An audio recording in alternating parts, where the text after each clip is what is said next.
இப்போ பாருங்க, இந்த 2 வாழைக்காய் வச்சு இந்த வாழைக்காய் சிப்ஸ் எப்படி பண்றதுன்னு பார்க்கலாம். இது வந்து நம்ம பசங்களுக்கு லஞ்சில் கொடுத்தோம்னா பசங்க விரும்பி சாப்பிடுவாங்க. நம்ம கொடுக்குற சாதத்தோட சாம்பார் சாதம், தயிர் சாதம், ரச சாதம் இது எல்லாத்துக்குமே இது வந்து நல்ல சைட் டிஷ்னே சொல்லலாம். இது எப்படி பண்றதுன்னு இப்போ காமிக்கிறேன். ஒரு வாழைக்காய் எடுத்துக்கிறேன். எடுத்து ஃபர்ஸ்ட் இந்த எட்ஜஸ் எல்லாம் இப்படி கட் பண்ணிக்கிறேன்.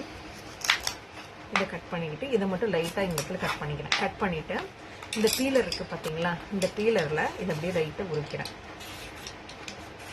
இதை ஃபுல்லாக உரிச்சிட்டு காட்டுறேன். சுற்றி சுற்றி இப்படி திருப்பி திருப்பி இந்த பீலரில் நல்லா இந்த இதெல்லாம் போயிட்டு வெறும் இது மட்டும் இருக்கிற மாதிரி நல்லா பீல் பண்ணிக்கோங்க. நான் எப்படி இது பண்ணுறேங்கிறத உங்களுக்கு அப்படியே காமிச்சிருக்கேன். இந்த மாதிரி நான் நல்லா பீல் பண்ணிக்கிறேன். இந்த மாதிரி சுற்றி சுற்றி எடுத்துக்கோங்க.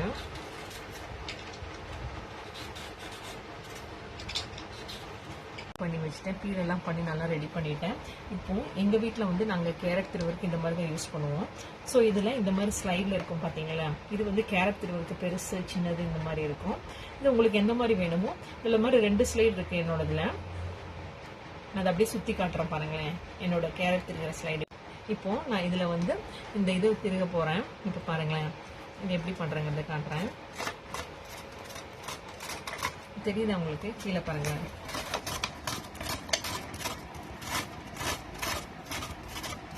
பாருங்க, இப்படிலாம் வந்ததுக்கு அப்புறம் இதை உடனே எடுத்து தண்ணியில போட்டுருங்க, இல்லைன்னா கருப்பாயிடும் இல்லையா. இந்த மாதிரி ஸ்லைட் இதுல நான் கட் பண்ணேன், இந்த மாதிரி வந்துருந்துச்சு.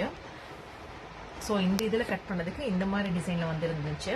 இப்போ நான் இந்த இதில் கட் பண்ணுறேன். இது எப்படி வருதுன்னு பார்க்கலாம். இங்கே பாருங்கள், இந்த பிளேடே ஒரு மாதிரி டிஃப்ரெண்ட்டாக இருக்கும். இந்த பிளேட் பார்த்தீங்கன்னா பிளெயினாக இருக்கும், பிளெயினாக ஷார்ப்பாக இருக்கும். இந்த பிளேட் பார்த்தீங்கன்னா டிசைனாக இருக்கும். இது எப்படி வருதுன்னு பார்க்கலாம்.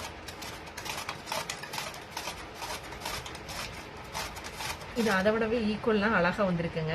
டிஃப்ரென்ஸ் தெரியுதா? இது கொஞ்சம் மொத்தமாக வந்திருக்கு, அது கொஞ்சம் தின்னாக வந்திருக்கு. லைன் லைனாக இருக்குது. உங்களுக்கு வீடியோவில் தெரியுதா? ஒரு கடாயில் பொரிக்கிறதுக்கு தேவையான அளவு எண்ணெய் ஊற்றிருக்கேன். அது சூடானதுக்கப்புறம் உங்களுக்கு இப்போ அது எண்ணெய் நல்லா சூடாக இருக்குள்ள நான் வந்து இந்த தண்ணியில் போட்டுக்கிறத எடுத்து ஒரு பேப்பர் டவலில் அப்படியே ஸ்ப்ரெட் பண்ணுறேன். ஏன்னா அப்படியே போட முடியாது இல்லைங்களா தண்ணியில் இருக்கிறத, அதனால் அதை அப்படியே ஸ்ப்ரெட் பண்ணி விட்றேன். ஸ்டீம் வரது கூட மேலே தெரியுது பாருங்களேன் வீடியோவில். இப்போ அடுப்பு கொஞ்சம் லைட்டாக சிம்மில் மீடியமில் வச்சுட்டு இதை அப்படியே போடுறேன். தனித்தனியாக வர மாதிரி நல்லா ஸ்ப்ரெட் பண்ணி விட்டுக்கோங்க. இதை ட்ரை பண்ணணும். சமைச்சு இருக்கும்போது லைட்டாக இதை அப்படியே வந்து திருப்பி விட்டுக்கோங்க. இப்படி எடுத்து லைட்டாக திருப்பிக்கோங்க.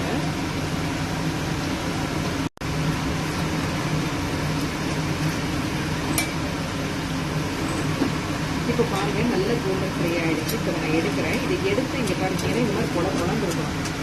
இந்த மாதிரி ஸ்டிக்கியாக இருக்கக்கூடாது, இந்த மாதிரி ஃப்ரையாக இருக்கும். இது பார்க்க தெரியும் உங்களுக்கு. இப்போ பாருங்கள், இது நான் போடுறேன் பாருங்கள். இந்த பேப்பர் டவரில் போட்டு இந்த மாதிரி தனித்தனியாக விடுவோம்.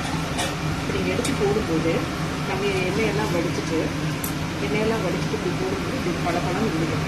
இந்த மாதிரி கோல்டன் கலர் ஆகிடுச்சு. இப்போ அடுப்பு ஆஃப் பண்ணிவிட்டு இதை இந்த பேப்பர் டிஷ்யூவில் போடுறேன்.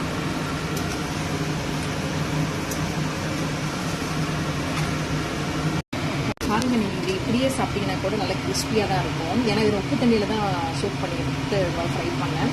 இப்படியே சாப்பிட்டு பார்த்தேன், கிறிஸ்பியாக நல்லா இருந்தது. உங்களுக்கு வேணும்னா இதில் உப்பு மிளகாத்தூள் போடலாம். நான் இதில் பார்த்தீங்கன்னா இப்போ கொஞ்சோண்டு வந்து சாட் மசாலா போடுறேன், ஒரு 1/4 டேபிள்ஸ்பூன் அளவுக்கு. இது ஆப்ஷனல் தான். உங்களுக்கு வேணும்னா உப்பு மிளகாத்தூள் மட்டுமே நீங்கள் போடலாம். இப்போ பார்த்தீங்கன்னா நான் வந்து இந்த மாதிரி ஒரு 1/4 டேபிள்ஸ்பூன் வந்து dry chilli powder, red chilli powder இல்லைங்க, அது போடுறேன்.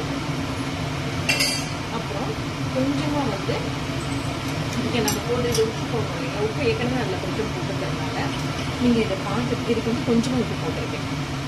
ஸோ இதெல்லாம் போட்டுட்டு மிக்ஸ் பண்ணிக்கிட்டீங்கன்னா சூப்பராக இருக்கும். இப்போவே அந்த சாட் மசாலா வாசனை பயங்கரமாக இருக்குது. இப்போ பாருங்கள், இது எல்லாமே இப்போ நம்ம நல்லா மிக்ஸ் பண்ணிக்கிறேன். ஸோ இப்போ நான் ஒன்று எடுத்து சாப்பிட்டு பார்க்க போகிறேன். பாருங்களேன், கட் பண்ணிட்டு இப்போ பாருங்கள், நல்லா மிக்ஸ் பண்ணி போவேன். நல்லா மிக்ஸ் பண்ணிக்கோங்க. இப்போது இதை நான் ஒன்று எடுத்து சாப்பிட போகிறேன். இங்கே பாருங்கள், இப்போவே அந்த உப்பு மசாலாலாம் நல்லா ஒட்டிட்டு பாருங்கள், தெரியுது உங்களுக்கு. இதை நான் டேஸ்ட் பண்ணி பார்க்குறேன். ரொம்ப இருக்குங்க, நீங்களும் ட்ரை பண்ணி பாருங்கள்.